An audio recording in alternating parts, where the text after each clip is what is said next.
pourrais faire une intro comme ça là. Wow.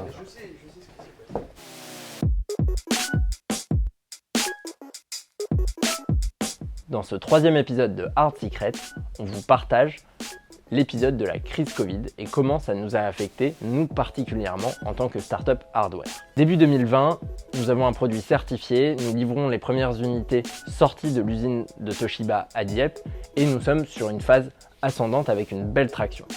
D'un coup, tout s'arrête. On passe d'environ 10-15 leads entrants par semaine, donc quelque chose d'hyper positif, à zéro, plus rien, nada.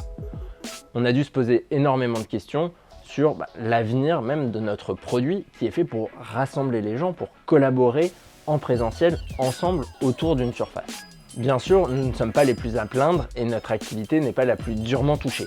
Pourtant, comme beaucoup d'autres entreprises, nous avons bénéficié d'aides de l'État, mais ça ne remplace pas le business et le chiffre d'affaires auprès de clients.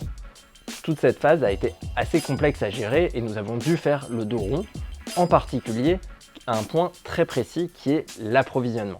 Vous le savez sûrement, la chaîne d'approvisionnement de l'électronique a été énormément bouleversée pendant cette période et par exemple, nous, sur certains composants, nous avons dû passer des commandes à 12 mois. Combien ? 52 semaines de délai entre le moment où on passe une commande ferme et la livraison. Cela pose plein de questions en termes tout simplement de prévision de volume de vente, de chiffre d'affaires, en termes d'immobilisation de la trésorerie, et c'est extrêmement complexe à gérer, en particulier pour une PME. Évidemment, nous ne sommes pas prioritaires auprès des grands fournisseurs, etc. Pour être tout à fait transparent, pendant cette période, plusieurs fois nous avons failli perdre espoir. Heureusement, nous avons eu le soutien de nos investisseurs et surtout quelques beaux deals qui nous ont permis de garder confiance en l'avenir. Dans le prochain épisode de Hard Secret, nous allons justement vous partager cette phase de traction qui reprend et de croissance post-Covid et comment nous sommes rentrés dans une dynamique hyper positive.